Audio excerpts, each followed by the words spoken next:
अब देखते हैं बंदरगाह। क्या देखते हैं? बंदरगाह। हिंदी में बोलते हैं, इंग्लिश में बोलते हैं सी पोर्ट।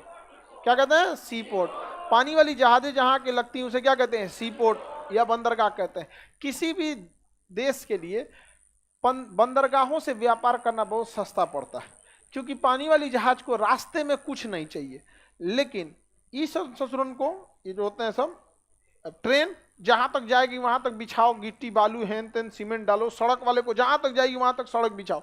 समझ में आएगी नहीं? अब सड़क बनाने में कितना खर्चा आता है, आइडिया लगाइए। आपको अपना घर ढलैया में कितना आता है? इतनी सा घर ढलैया लगता है, तो नहीं अपने घरवा के अगवा का सड़किया बनाइएगा ना, बस दुअरवा भर का, समझ में आ जाएगा कि सरकार कितना बनाती है। दुआरे भर में हो जाएगा। जबकि आप जिस सड़क को बनाते हैं वो पैदल चलने के लिए, वो ज्यादा क्षमता नहीं झेल पाएगा। एगो ट्रक लोडेड पूरा बालू लोड लेके आएगी ना तो धंसा देगी उसी में, यहाँ पे नहीं संभाल पाएंगे। तो करोड़ों का खर्चा, जबकि ये सारे पैसे बच जाते हैं किसमें? पानी वाली जहाज। बस जहाँ खड़ा होगी वहां बंदरगाह बना दीजिए, बस लीजिए निकल जो रे, निकल गया यहाँ पे। उसको कोई टेंशन नहीं है, ना जाम लगना है ना कुछ। बीच समुद्र में कहीं खड़ा कर दो, जाम वाम लगने का थोड़ी झमेला। यहाँ सड़क वड़क में जाम लग जाता है। तो पानी वाली जहाज सबसे क्या है? सस्ता है। अब बिहार में क्या है? वही नहीं है, सीपोर्ट नहीं है, तो इसके लिए हम माथा कूचे नहीं है तो क्या करिएगा? झारखंड बंगाल का थोड़े ना कब्जा कर लीजिएगा। अगर हमारे यहाँ सीपोर्ट नहीं है, नेपाल को तब तो सांस लेना मुश्किल हो जाता है। ऐसा कुछ नहीं है। ड्राई बंदरगाह आ गए हैं सब, सूखा बंदरगाह। कैसा बंदरगाह? सूखा, बिना पानी का बंदरगाह। कैसे? DFC, dedicated freight corridor. एक ऐसा मालगाड़ी, एक ऐसा ट्रेन की लाइन जिसपे केवल मालगाड़ी चलेगी, डेडिकेटेड फ्रेट कॉरिडोर। वो कलकत्ता से लुधियाना तक जा रही है। कहाँ तक? लुधियाना। और यहाँ दिल्ली से लेके मुंबई तक जा रही है। अब ये निकल रही है रोहतास से। कहाँ निकल रही है? रोहतास, सासाराम से नीचे में यहाँ पे। अब यहाँ पे आप पूरा जितना सामान ले आना है कंटेनर में लाद दीजिए, बंदरगाह तक क्या कर देगा? पहुंचा देगा यहाँ पर। तो अभी हम लोग को बंदरगाह देखना है। सबसे यहाँ पे देखिए पहले कांडला बंदरगाह, पहले नक्शा में देख लीजिए कांडला बंदरगाह। इसका नाम बदल के दीनदयाल उपाध्याय बंदरगाह हो गया है, कांडला बंदरगाह का। कांडला बंदरगाह अभी सबसे ज्यादा व्यापार कहाँ से होता है? कांडला बंदरगाह। सबसे ज्यादा व्यापार कांडला बंदरगाह। जब ज्वार भाटा आता है तो इसका लेवल उठ जाता है, ज्वार भाटा चला जाता है तो लेवल थोड़ा सा डाउन हो जाता है। इसलिए इसे ज्वारीय बंदरगाह कहते हैं। कौन सा बंदरगाह? ज्वारीय बंदरगाह कहते हैं। सर्वाधिक व्यापार कांडला बंदर। इसमें व्यापार पहले ज्यादा नहीं होता था। रीजन समझिए इसको बनाया क्यों गया था। मुंबई बंदरगाह के बाद भारत में सबसे बढ़िया बंदरगाह अगर कोई था तो वो था कराची बंदरगाह। तो यहाँ से व्यापार सब कहाँ से हो जाता था? कराची से। और ये वाले व्यापार मुंबई से। विभाजन के बाद कराची हो गया अलग। अब ये एरिया हैवी इंडस्ट्रियलाइजेशन है। देखिए यहाँ पे इंडस्ट्रीज बहुत ज्यादा हैं। पंजाब, हरियाणा, दिल्ली, राजस्थान, गुजरात, हैवी इंडस्ट्रियलाइजेशन है। और उसके लिए बंदरगाह जो मेन था कराची लेके चल गया जिन्ना। तो कराची बंदरगाह की जरूरत को पूरा करने के लिए क्या बनाया गया? कांडला। अब कांडला बंदरगाह धीरे धीरे डेवलप करते करते, अचानक तो डेवलप होगा नहीं, तो यहाँ मुक्त व्यापार क्षेत्र घोषित कर दिया गया, फ्री ट्रेड जोन। क्या बना दिया गया? Free trade zone. मुक्त व्यापार क्षेत्र में गवर्नमेंट बहुत सारी रियायतें देती हैं, बहुत सारी रियायत देंगी। जमीन दे देगी बहुत सस्ता, 1 रुपये स्क्वायर फीट, 2 रुपये। अडानी को जमीन 1 रुपये स्क्वायर फीट मिला है बंदरगाह बनाने की, 1 रुपये स्क्वायर फीट। और ना दिल्ली में, मुंबई में किराया जो है ना वो 200 रुपये स्क्वायर फीट है। जगह का 100 से 200 रुपये स्क्वायर फीट किराया है। अगर जाइएगा ऑफिस लेने मुंबई में ना तो किराया कितना रहता है। तो उसको पोर्ट डेवलप करने के लिए दिया गया। तो यहाँ पे सरकार जमीनें सस्ती दे देती है और ना कहती है कि अगर आप यहाँ फैक्ट्री लगाइएगा यहाँ पर मुक्त व्यापार क्षेत्र में तो हम आपको टैक्स नहीं लेंगे, लेकिन शर्त यह है कि जितना सामान बनाएंगे वो विदेश बेचिएगा आप। तो इससे व्यापार विदेश में भी बढ़ जाता है और वहाँ इंडस्ट्रियलाइजेशन भी लग जाती है। और एक बार इंडस्ट्री लग गई तो बाद में आप कह दीजिएगा वो 10 साल वाला प्लान खत्म, जियो का फ्री वाला सिस्टम खत्म, अब लगेगा, लगने लगेगा। तो ये इंडस्ट्रियलाइजेशन यहाँ क्या है? मुक्त व्यापार क्षेत्र है। मुक्त व्यापार क्षेत्र, मुक्त व्यापार क्षेत्र में यदि आप विदेश के लिए कोई चीज का निर्यात कीजिएगा तो क्या पैसा लगता है? टैक्स लगेगा? नहीं। तो सबसे व्यस्त बंदरगाह कांडला। बताइए कच्छ की खाड़ी है कि एक खंबात की खाड़ी में? इसका नाम क्या हो गया? दीनदयाल उपाध्याय बंदरगाह। या मुंबई में 2 बंदरगाह, एक मुंबई बंदरगाह, एक नेवा शिवा बंदरगाह। मुंबई और नवा शिवा, मुंबई तथा नया। सबसे बड़ा बंदरगाह मुंबई, सबसे आधुनिक बंदरगाह नवा सिवा। नवा सिवा का नाम है Jawaharlal Nehru, JNPT, Jawaharlal Nehru port trust. हम आपको बताए तो पॉलिटी के क्लास में बताते कि बंदरगाहों का नियंत्रण पोर्ट ट्रस्ट में था, JNPT, Jawaharlal Nehru port trust. तो जवाहरलाल नेहरू बंदरगाह किसका नाम है? नवा सिवा। किसका? नवा सिवा का। किसका नाम है? नवा सिवा का। तो मुंबई में कितने बंदरगाह? कितने? 2।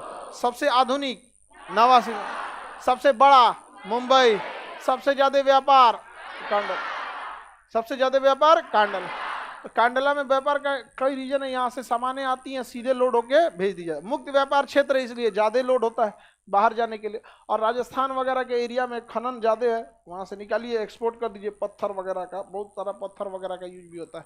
आगे बढ़े, हमारे यहाँ भी इंडस्ट्रियलाइजेशन ज्यादा है। रोहतास के एरिया में जाके देखिएगा तो वो सब एरिया हैवी इंडस्ट्रियलाइजेशन है, लेकिन किसी को पता ही नहीं रहता, उसको कोई उतना ध्यान ही नहीं दिया गया। यहाँ पे हमारे यहाँ इंडस्ट्रियलाइजेशन को कभी ध्यान नहीं दिया गया, वरना इंडस्ट्रीज के लिए 2 चीज़ों की सबसे ज़्यादा ज़रूरत होती है।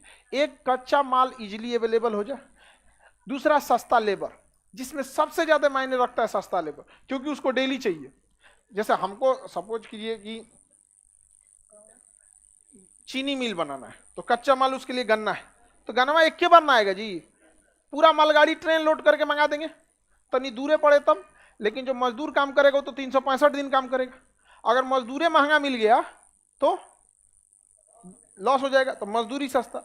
मजदूरों को चढ़ा चढ़ा के इंडस्ट्रीज में, इतना बिहार के इंडस्ट्रीज में स्ट्राइक कराया गया, हमारी मांगे पूरी करो, ये करो वो करो। डालमिया इंडस्ट्रीज बंद हो गई, डालमिया सीमेंट पर इतना बेहतरीन सीमेंट फेंक। अब मजदूर जो होते हैं ना वो इमोशनल हो जाते हैं, उनको ये नहीं समझ में, अब वो बहुत ज्यादा तो क्वालिफाइड नहीं होते। और भी जब डालमिया बंद हुआ तो उस समय का तो एजुकेशन सिस्टम एकदम चौपट था, बहुत ज्यादा। अब मजदूरों को चढ़ा के में एगो नेता बनेगा, ये नहीं होना चाहिए। देखिए, एक मिनिमम वेज फिक्स होना चाहिए कि इससे कम आपको सैलरी नहीं मिलेगी। मेडिकल सुविधा बढ़िया होनी चाहिए। सिक्योरिटी के मामले में समझौता नहीं, ये ना कि बिना हेलमेट चढ़ा दिए कहीं पे।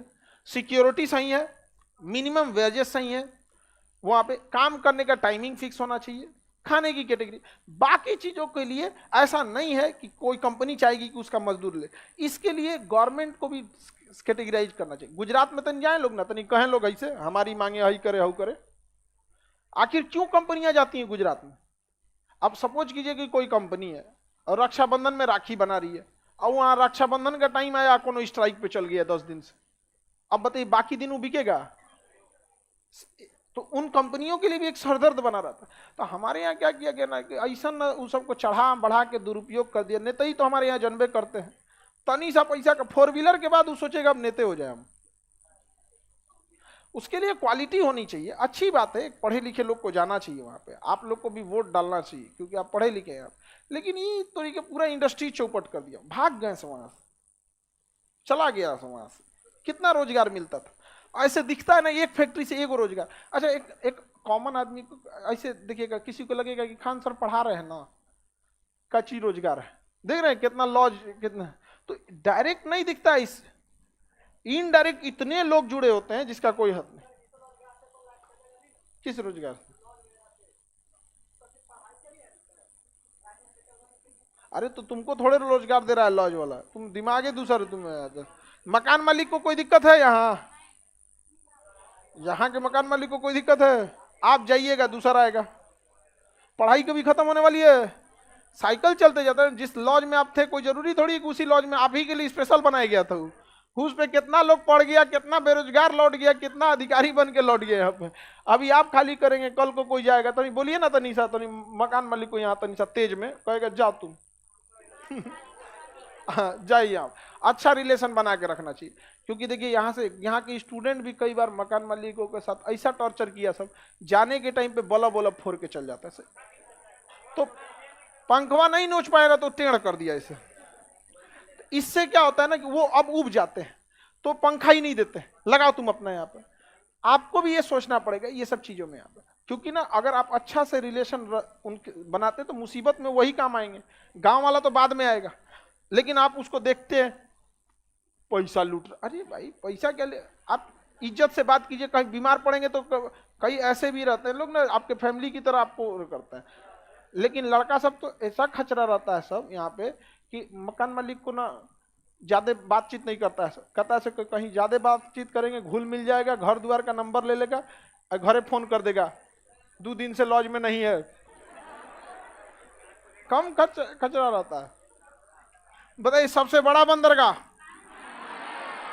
मुंबई, सबसे आधुनिक, सबसे ज्यादा व्यापार, हाँ, मुर्मुगांव बंदरगाह गोवा। यह एस्चुरी पे बनाया गया। एस्चुरी क्या होता है? नदियां जो कचरा लाती हैं समुद्र में गिरा देती हैं तो उसे क्या कहते हैं? एस्चुरी। तो एस्चुरी पे बनाया गया बंदरगाह, हाँ, मुर्मुगांव बंदरगाह। मुर्मुगांव बंदरगाह कहाँ है? गोवा। इस बंदरगाह से पर्यटक बहुत ज्यादा आते हैं। कौन आते हैं? पर्यटक। पर्यटक मतलब घूमने फिरने। मुर्मुगांव बंदरगाह गोवा, पर्यटन के लिए गोवा। गोवा बंदरगाह पर्यटन के लिए बहुत फेमस है। यहाँ 2 शहरों के बीच में पानी वाली जहाज चलती है, सुबह चलेगी शाम को यहाँ उतार देगी आपको ले आकर, पर्यटन के लिए। ऐसे तो कंटेनर वाली बहुत आती है, तो कंटेनर वाली अलग डिजाइन की होती है, पर्यटन वाली अलग डिजाइन की होते हैं, सब थोड़ा सा लग्जरियस होते हैं सब। कई जहाज चलते हैं सब इसमें, जलेस, एंग्रिया और कई बड़े बड़े जहाज होते हैं सब। किराया इनसो का चालू हो जाता होगा 10,000 से और जाता है लाख लाख रुपया। पानी वाली जहाज का किराया बहुत महंगा जाता है, क्योंकि वो आपका जहाज थोड़ी होटल है वो तो, और डिपेंड करता है आपका रूम किधर है। अगर आपका रूम समुंदरवा के किनारे, जैसे बड़ा वाला पानी वाली जहाज हो गई, बड़ी सी है ये, बड़ी से आपका रूम इस साइड में है तो इधर से समुंदरों देखते रहिए। अब पता चला आपका रूम इधर है, अंदर देखते रहिए, पता नहीं चले घर में कहाँ है। ओकरा से कहिएगा भाई हमरो जाके दे अपने बालकनी में से। तो डिपेंड करता है आपका रूम किधर। कोनो कोनो कहते एकदम डेक में चल जाता है। डेक मतलब 2 मंजिला तो नीचे घुसी रहती है, ओ में दे देगा आपका, कुछ नहीं दिखेगा उसको। इसमें तीनों टाइम खाना पीना सारी व्यवस्थाएं रहती हैं, तो काफी महंगा आता है। तो पर्यटन के लिए भी ये भी ठीक रहता है। समझ आ गया कि नहीं आ गया? कहाँ से कहाँ तक? मुंबई से आप घूमने के लिए, अब पानी वाली जहाज से इतना कौन घूमता है? मुंबई बंदरगाह सबसे बड़ा, सबसे आधुनिक, नवासी, सर्वाधिक व्यापार, एस्चुरी पर स्थित मुर्मुगांव, पर्यटन के लिए मुर्मुगांव। मंगलौर बंदरगाह कर्नाटक, मंगलौर बंदरगाह कर्नाटक, मंगलौर कर्नाटक, मंगलौर बंदरगाह आपको याद होगा यहीं पर कुद्रेमुख है। कुद्रेमुख से लौह निकलता है, तो कुद्रेमुख के लौह को मिडिल ईस्ट या ईरान अरब को निर्यात करने के लिए कौन सा बंदरगाह? मुर्मुगांव, हाँ, मंगलौर बंदरगाह। किस राज्य में? मंगलौर बंदरगाह, मुर्मुगांव, नवासिवा, कांडला। कांडला बंदरगाह का नाम दीनदयाल, और नवासिवा वाले का नाम जवाहरलाल नेहरू, जेएनपीटी। भारत के बंदरगाहों को मालगाड़ी से जोड़ने के लिए डीएफसीसीएल आ रही है प्रोग्राम। ये यहां से आएगी और यहां से 2 भाग में बढ़ जाती है, एक कांडला के लिए निकल जाती है और एक जेएनपीटी के लिए। मुंबई नहीं, जेएनपीटी वाला नवासिया। मुंबई बंदरगाह पुराना हो गया है, वहां पे झमेला होता है मुंबई बंदरगाह पे। जहाजों को लोड अनलोड करने में 1 हफ्ता लगा देते हैं सर। मालगाड़ी ले आएगी, उसके गोडाउन में लगा के उतार देगी, अब उसमें से कंटेनर गोडाउन पे लगेगा, गोडाउन से उठा के पानी वाली जहाज पे लदेगा। झमेला नहीं होगा यहाँ पे। और जेएनपीटी बंदरगाह एकदम आधुनिक है। ये पानी वाली जहाज है, देखिए ये समुंदर है, देखिए वहां पे ऐसा समुंदर है, यहाँ पे समुंदर हो गया जेएनपीटी में। अब यहाँ पे पानी वाली जहाज ले आके खड़ा किया हुआ अपना, और यहाँ पे क्रेन है। यहाँ पे क्या लगाया है? क्रेन, लाइन से क्रेन है यहाँ पे, और इसके पीछे मालगाड़ी का जगह बना दिया। लो ट्रेन आएगी, यहाँ लग जाएगी, यहाँ से लेके अगर जान सपोज कीजिए कि यहाँ से अगर इसको, कौन सी हो गया जी, यहाँ पे गोडाउन है, यहाँ क्या है? गोडाउन। ले आके ट्रेन उतार के यहाँ रख दिया पूरा कंटेनर, 2000 कंटेनर उठा के रख दिया यहाँ पे। अब क्रेन इतने लंबे होते हैं कि यहाँ से यहाँ उठा ले आते हैं सब, उठा के ले आएगा, इस पे लाद देगा सीधे, जा फटाफट लग जाएगा यहाँ पे। अब कोई मान के चलिए बिहार में सामान मंगाया कोई, 1 कंटेनर पूरा 200 कंटेनर मंगाया बिहार में, सिंगापुर चाइना से सामान आ रहा है या गल्फ कंट्री से आ रहा है, जहाज लगा दिया यहाँ पे, लगा दिया, लग गया जहाज यहाँ। अब उसको बिहार सरकार ट्रेन भेज दी यहाँ पे, पता रहता है कि डेट की कब तक वो पहुंच जाएगा, उसी हिसाब से ट्रेन भेज दी। यहाँ ही लगा, यहाँ से किस पे लोडिंग कर दिया? ट्रेन पे, और ट्रेन लेके चल दी यहाँ से जेएनपीटी से, यहाँ से इंटरचेंज करेगी, या ईस्टर्न डेडिकेटेड जो यहाँ जाती है, यहाँ से उठाया ले आके पटक दिया यहाँ सासाराम में 2 दिन में। समझ में आया कि नहीं गया? पहले 1 हफ्ता लगता था, तो अब ड्राई बंदरगाह आ गए, सूखल बंदरगाह। सूखल बंदरगाह बतिया तो बराबर है, अरे 2 दिन एक्स्ट्रा लगा, और कौन चीज ज्यादा लगा? जो पहले 1 हफ्ता लगता था, अभी कितना दिन लगा? 2। अच्छा, इसमें कोई सवारी वाली ट्रेन नहीं जा सकती है, नहीं तो सवारी वाली के लिए आदमी सौतेला व्यवहार करता था, मालगाड़िया को खड़ा कर देता था 2-2 दिन, और सवारी वाले को ले जा रहा है। जबकि सरकार को फायदा मालगाड़ी से होती है, उसमें कुछ नहीं देना है, लाइट बत्ती कुछ नहीं, सीट उठ कुछ नहीं, टीटी पानी टॉयलेट बाथ कुछ नहीं, समोसा झालमुड़ी पानी कुछ नहीं, यहाँ पे जहर खुनानी ये सब कुछ नहीं होता है यहाँ पे, जीआरपी सीआरपी ये सब कुछ नहीं, टीटी उटी कुछ नहीं, लाद दिया सीधे निकल दो। यहाँ पे एगो गार्ड ड्राइवर निकल दे, गार्ड साहब सिग्नल हो गया है, गाड़ी आगे बढ़ाइए, चल दिया यहाँ पे, जा निकल गया, यहाँ पे कुछ नहीं देना होता है। तो सरकार को फायदा किससे है? मालगाड़ी से, लेकिन हम लोग को झेलना पड़ता है। आगे बढ़े, बताइए सबसे आधुनिक बंदरगाह। तो ये जो WDFC है मालगाड़ी वाली, ये मुंबई बंदरगाह को कनेक्ट करेगी JNPT को। JNPT में ही व्यवस्था है। मुंबई तो पुराना बंदरगाह हो गया, वही पुराने जमाने के हिसाब से। आपको सामान ले आना है तो पहले स्टेशन पे उतारिए, स्टेशन से ट्रक से उतार के बंदरगाह पे लाइए, बंदरगाह से फिर उठा के ट्रक से पानी वाली जहाज में, सोचो 3 दिन यही में लगा देता है। तो कहेगा एगो कंटेनर ना मिल रहा है यहाँ पे, हरियर का कंटेनर कहाँ चल गया, ले खोजाओ, सोचो नहीं कहाँ चल गया। तो बताइए ये बंदरगाह का नाम मुंबई, मोरमुगांव, मंगलौर, आइए कोची बंदरगाह।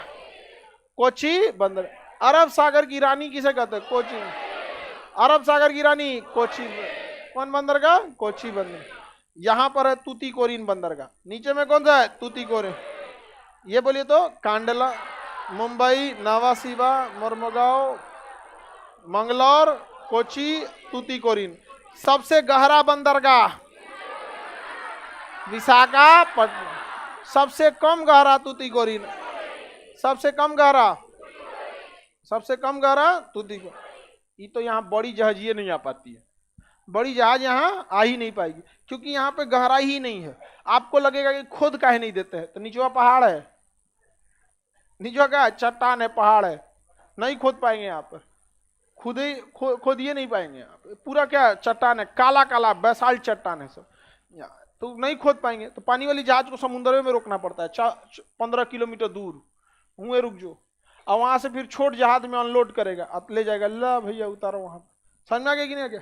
तो सबसे कम गहरा, सबसे पुराना बंदरगाह चेन्नई बंदरगाह, सबसे पुराना बंदरगाह चेन्नई बंदर। जा रहे तो बबनी को, चल जाइएगा बबनी, देखना इसको, दिमाग नहीं थोड़ा सा खोल दो लोग ना, तुम लोग भी खींच दो। हाँ बेचारे देखो जा पाएगी कि नहीं, बंद कर दो। वहां होशियार लड़की बैठा करो, कल से मत बैठना। वहां कौन बैठेगा? अरे उसको बोलने दो ना, कौन लड़की बैठेगी वहां? होशियार लड़की। हाँ गुड, वेरी गुड। देख रही है उसका तबीयत खराब है, बेहोश होने, तो ओकरा देख रही है, गेट खोलो, भेजो उसको यहाँ पे। आप इधर तो कोई होशियार ही नहीं है। कौन है? एक तो बस एक तो बताओ, उतना में एक तो होशियार लड़की है, इतना होशियार है तो तुम उधर ही बैठना, जब जैसे कोई बेहोश हो तो खोल देना दरवाजा उधर जाकर,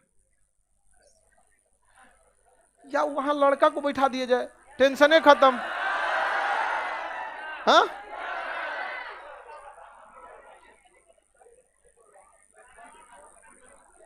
सबसे पुराना बंदरगाह, सबसे पुराना चेन्नई बंदरगाह, सबसे पुराना बंदरगाह चेन्नई बंदर। वहां पे एक और बंदरगाह, एन्नौर बंदरगाह। चेन्नई जैसे मुंबई में 2 बंदरगाह है ना, वैसे यहाँ पे भी कितना है? 2। एक का नाम है चेन्नई बंदरगाह, एक का नाम है एन्नौर। चेन्नई और एन्नौर, चेन्नई तथा एन्नौर, चेन्नई तथा एन्नौर। एन्नौर बंदरगाह निगम आधारित है, गवर्नमेंट ने इसे कारपोरेट सेक्टर को बेच दिया। समझ में आ गया कि नहीं? मतलब कारपोरेट आधारित है, निगम मतलब क्या था? कारपोरेट। कई लोग मिलकर उसको क्या करते हैं? ऑपरेट करते हैं। जैसे मुंबई एयरपोर्ट भी तो अडानी का है, तो वो भी तो क्या है? कारपोरेट है। उसे क्या कहते हैं? कारपोरेट। सरकार ने बनाया एयरपोर्ट, बिजली पानी सारा व्यवस्था सेट कर दिया, सब कुछ सिस्टम कर दिया। अब आया भाई बंदर, जहाजिया चलाएगा कौन? एयरपोर्ट को कंट्रोल कौन करेगा? तो बीट लगाया गया, बीट मतलब नीलामी, कौन इस एयरपोर्ट को लेगा? तो कहा गया कि जो भी एयरपोर्ट को लेगा वो पर पैसेंजर हमको एक चार्ज देगा, जैसे जितना पैसेंजर आए उतना चार्ज देगा। मिनिमम होगा 50 रुपया, एक पैसेंजर से 50 रुपया कम से कम लेंगे। तो बोली लगा, मिनिमम स्टार्टिंग है वो। अब बोली लगाओ तो एक कोई कंपनी करिए 55, तो दूसरा कहता 65, अडानी आगे बोलता है 160। शांत सन्नाटा। ले गया कौन? अडानी। कौन ले गया?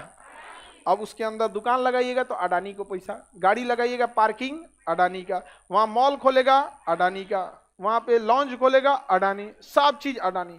अब जैसे मुंबई, सिंपल सी बात करते हैं, दिल्ली बंदर, दिल्ली एयरपोर्ट का 4 करोड़ पैसेंजर जाते हैं दिल्ली एयरपोर्ट पे साल। डेली कैसे जाएगा रे गधा 4 करोड़? डेली 4 करोड़ कैसे जाएगा?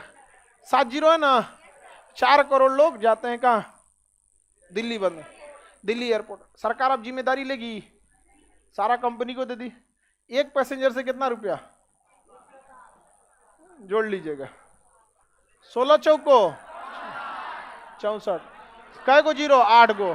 2 2 4 2 6 6 2 8, 1 2 3 4 5 6 7, इस 7 को हटाइए, 640 करोड़ बैठे बैठा है सरकार को। 640 करोड़ सालाना, टेंशन खत्म। बाकी ले जाओ अडानी, जो करना है करो, उससे मतलब नहीं। पहले ये जो एयरपोर्ट देने का बात था वो था कि आपको जितना प्रॉफिट होगा उस प्रॉफिट में हम हिस्सा लेंगे। तो कंपनी क्या करती थी ना, प्रॉफिटे नहीं दिखाती थी, प्रॉफिटे कम दिखाती थी। अब क्या पैसेंजर कम दिखाएंगे लोग? अरे कितना टिकट बिका है दिल्ली से, वो तो पहले अडानी से पहले सरकार को पता चलेगा क्योंकि जैसे एयरपोर्ट पे घुसते हैं ना तो स्कैनिंग होती है, आपकी टिकट स्कैन फटाक से हो जाता है कि आप चढ़े कि नहीं चढ़े। दूसरा, एयरलाइंस के पास पूरा डाटा होता है, आज दिल्ली से कितने लोग चढ़े हैं स्पाइस जेट में, इसमें से खटाखट खटाखट। वो तो चोरी का चीजें नहीं है, उसको आप कहाँ से चोरी कर सकते हैं? और कितना अच्छा सिस्टम, प्रॉफिट पे नहीं तो प्रॉफिट को छुपाना 2 मिनट का काम होता है। समझ में आ गया कि नहीं? क्या बताइए, यहाँ पे कितने बंदरगाह? 2। कौन कौन? चेन्नई और एन्नौर। चेन्नई और चेन्नई दादा, यहां पर है विशाखापट्टनम। कौन बंदरगाह? विशाखापट्टनम। सबसे गहरा बंदरगाह, सबसे सुरक्षित बंदरगाह विशाखा। एक्चुअली इससे 2-4 किलोमीटर के आगे ना एक पहाड़ खड़ा है जिसका नाम है डॉल्फिन नोज। क्या है? पहाड़ है डॉल्फिन नोज।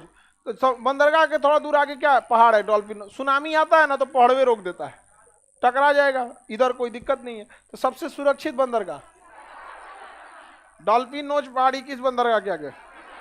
सबसे गहरा बंदरगाह, सबसे गहरा यहाँ पे पारादीप बंदरगाह, उड़ीसा में पारादीप, उड़ीसा में पारादीप बंदरगाह। बेसिकली चावल निर्यात के लिए क्वेश्चन पूछा था, चावल निर्यात के लिए पारादीप बंदर, चावल निर्यात के लिए पारा। नदी पर स्थित हल्दिया बंदरगाह, नदी पर स्थित हल्दिया बंदरगाह, नदी पर स्थित किस नदी पर? हुगली। यहाँ पर आपका पोर्ट ब्लेयर। कौन सा है? Port Blair. कौन सा है ये? Port Blair. कौन सा बंदरगाह? Port Blair. Port Blair. तो 13 बड़े बंदरगाह हैं भारत में। बड़े बंदरगाहों की संख्या कितने? 13। छोटे बंदरगाह राज्य सरकार के अंडर में आते हैं और बड़े बंदरगाह केंद्र सरकार। कितने बड़े बंदरगाह? 13। सबसे बाद में बनाया गया बंदरगाह पोर्ट ब्लेयर, सबसे बाद में पोर्ट। अभी तमिल यहाँ पे क्या नाम है, अंडमान निकोबार में सरकार एक शहर बसाने जा रही है। ठीक है, बढ़िया, वहाँ शहर बसा रहता है, टूरिस्ट के लिए भी ठीक रहता है यहाँ पे। सबसे व्यस्त बंदरगाह नदी पर स्थित, नदी पर स्थित, सबसे व्यस्त, सबसे आधुनिक, हाँ सबसे आधुनिक नवासी, सबसे आधुनिक,